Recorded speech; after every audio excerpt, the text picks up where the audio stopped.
conférence sur l'histoire de la province actuelle chinoise du Xinjiang, ou Xinjiang selon les prononciations, régulièrement associé à sa population majoritaire, les Ouïghours, des turcophones musulmans, de l'ouest de la Chine actuelle, la partie orientale de l'Asie centrale, également appelée Turkestan oriental au sens du pays des Turcs centra-asiatique oriental. Et l'idée générale est de montrer que justement le peuple ouïghour et ses ancêtres qui n'étaient pas turcophones et qui n'étaient pas musulmans se trouvent à la confluence entre le monde de l'extrême-orient chinois et le monde occidental, à tout le moins celui qui concerne la Méditerranée orientale, le Moyen-Orient, les régions donc du monde iranien.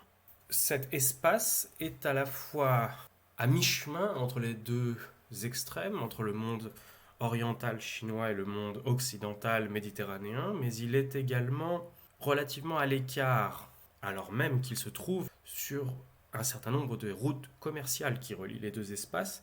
Il a une histoire ethnique et socioculturelle qui est quelque part un petit peu marginale, et c'est ce qui fait sa spécificité. Sur cette page de présentation, je vous montre un petit peu 3 étapes de notre développement. À gauche, dans l'ordre chronologique, à l'époque de l'âge du bronze, la civilisation des momies, ici une momie de Lulan, donc dans la partie la plus orientale du bassin du Tarim, de la province du Xinjiang. À droite, un Bouddha en majesté, en bois, de Turfan, donc dans la partie nord du Xinjiang, nord-est du Xinjiang, en dehors du bassin du Tarim proprement dit, et qui date de la période de l'Antiquité tardive, où le bouddhisme, le christianisme et le manichéisme se développaient dans la région. Et puis enfin, au milieu, un témoignage à la fois du monde turcophone et musulman, le mausolée de Turluk Timur, le dernier puissant khan de la dynastie Gengis Khanide des Tcharataïdes, qui dominait l'Asie centrale des deux côtés du massif montagneux, donc dans la Chine actuelle et dans l'ex-Union soviétique. Cet espace qui se trouve entre l'Orient et l'Occident, de l'Asie centrale, Xinjiang à l'est et Asie centrale ex-soviétique à l'ouest, se trouve exactement à mi-chemin entre Tokyo et Vienne. Il faut bien se représenter cet espace comme étant en réalité en dehors de l'espace de culture de la mer de Chine, sino-japonaise, de la culture des sinogrammes.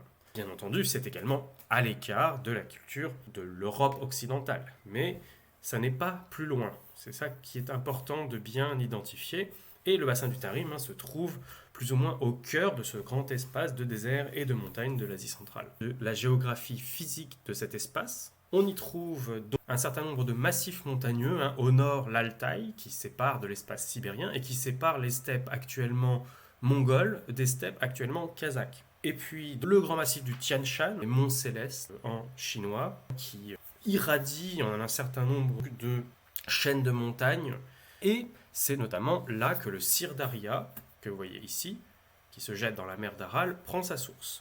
Le Tian Shan est lui-même donc connecté par un de ses bras, ou un de ses doigts, une de ces chaînes de montagnes qui irradie, au grand plateau du Pamir, qui est une sorte de petit Tibet, avec une altitude moyenne de 4000 mètres. Donc des chaînes de montagnes qui culminent autour de 6000 ou 7000 mètres, notamment quand on touche enfin de l'autre côté de la vallée de l'Amou Daria, le bras principal de l'Amou Daria. On arrive donc dans le massif de l'Hindu Kush et on passe au plateau du Tibet. Donc tout cet espace de montagne isole le bassin du Tarim, ce sont ces cours d'eau, et le désert du Taklamakan, qui est au centre du bassin du Tarim et qui est entouré d'un certain nombre de complexes d'oasis qui existent grâce à toutes ces rivières qui coulent depuis le Tian Shan, le Pamir et le plateau du Tibet. L'espace proprement dit de la province du Xinjiang, le Turkestan oriental, distingue la Dzungari, donc l'espace de steppe qui fait le lien entre le Kazakhstan actuel et la Mongolie actuelle, et qui est un espace essentiellement peuplé, traditionnellement en tout cas, par des turcophones kazakhs. La dépression de Turfan, qui est en dehors, comme je l'ai dit, du bassin du Tarim, un bassin hydrographique propre, qui se trouve très très en dessous du niveau de la mer, où il fait une chaleur insupportable en été. Et puis le bassin du Tarim, proprement dit, ici, où se trouve concentré l'essentiel de la population actuelle ouïghour. Une représentation donc d'un caravansérail d'époque karachanide qui se trouve à l'un des cols que j'ai représenté avec des signes égaux, celui qui relie donc l'oasis de Kashgar à l'oasis de Fergana qui se trouve dans l'Ouzbékistan actuel. Une oasis qui est formée par les affluents du Sir-Darya.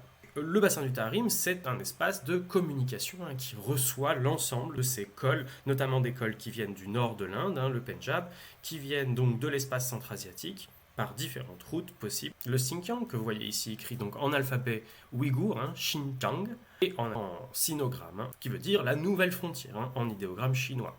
C'est un espace qui, comme vous l'avez vu, est assez important, qui fait 3 fois la superficie de la France, 1 600 000 km². Il compte, à la fin des années 2010, au début des années 2020, 25 millions d'habitants, densité qui est très inférieure à celle de la France, donc 3 fois moins peuplée que la France pour 3 fois plus d'espace, soit 9 fois moins dense que la France. La population est bien entendu concentrée pour l'essentiel dans les oasis. Et dans ces oasis, l'essentiel, ce sont les 11 millions et demi de Ouïghours qui vivent pour l'essentiel dans la partie méridionale, dans le bassin du Tarim, autour du désert du Taklamakan. C'est à peu près la moitié de la population, et l'autre principale moitié de la population, en train de rattraper la population ouïghour du fait de l'expansion coloniale, c'est la population Han, c'est-à-dire des Chinois ethniques qui parlent les différentes langues et dialectes chinois de la partie orientale de la Chine actuelle.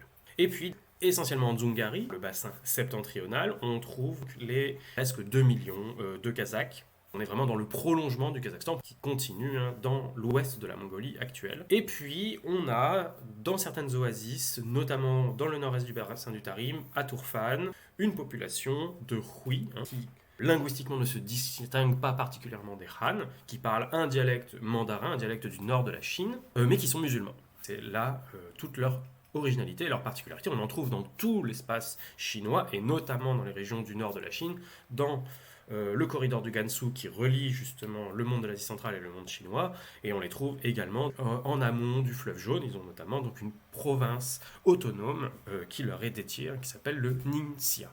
Et puis, on trouve des Kirghizes et des Mongols. Les Mongols sont très marginaux. Il y a même des Mongols musulmans, mais qui sont dans le nord-est donc de la province. Et puis, il y a des Kirghizes. Les Kirghizes sont apparentés aux Kazakhs, parlent des langues turques très proches de celles des Kazakhs, et vivent en fait, et généralement, dans les montagnes, qui sont notamment tout autour du plateau du Pamir et du massif du Tian Shan, tout autour de l'oasis de Kashgar, à l'ouest du bassin du Tarim. Le PIB par habitant correspond à la moyenne chinoise.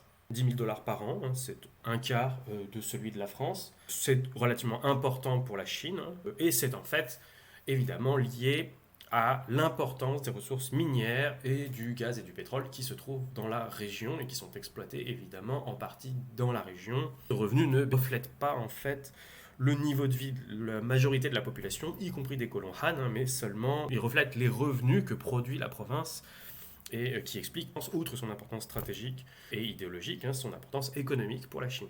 C'est comparable, pour se donner une idée malgré tout, du niveau de développement de pays comme le Kazakhstan, la Bulgarie, la Roumanie.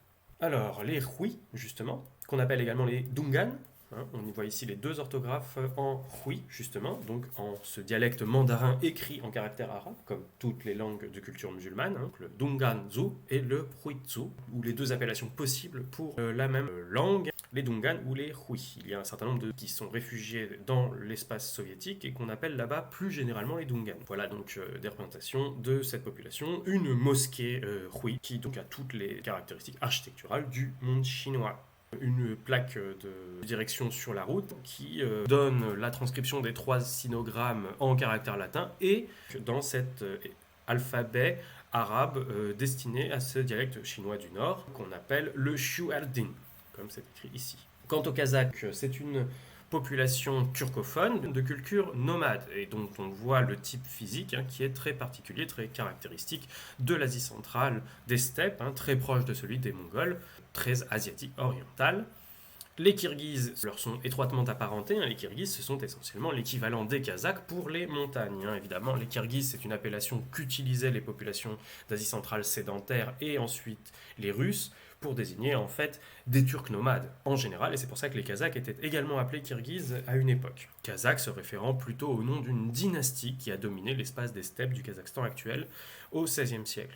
Et puis les Ouïghours, dont on voit justement à quel point le type physique est différent, qui ressemblent beaucoup plus en réalité à des gens du nord de l'Inde ou à des gens du monde iranien. Nous nous trouvons bien sûr entre le 36e parallèle, qui correspond au détroit de Gibraltar entre le Maroc et l'Espagne, et le 44e parallèle qui correspond au point le plus extrême nord de l'Espagne, à la limite de la zone méditerranéenne française, ce qui vous donne une idée de l'espace, de latitude et du type de climat qu'on va rencontrer, qui sont bien sûr beaucoup plus continentaux que ce qu'on va trouver dans le monde de l'Espagne ou de la zone méditerranéenne française ou italienne, évidemment, beaucoup plus aride, mais c'est le même type de zone climatique. Et donc les groupes linguistiques, ce sont bien sûr donc les Mongols au nord-est, qui touchent à la Mongolie et à la Mongolie intérieure chinoise, les Kazakhs dont on a déjà parlé et les Kirghizes dans les montagnes, donc on appelle le groupe langue turque Kipchak, et puis les langues oghuz qui sont très loin d'ici, mais qui sont apparentées donc aux Turcs de Turquie, et enfin donc le groupe essentiel qui concerne les Ouïghours, ce sont les langues Karluk, qui concernent les populations sédentaires du bassin du Tarim, des oasis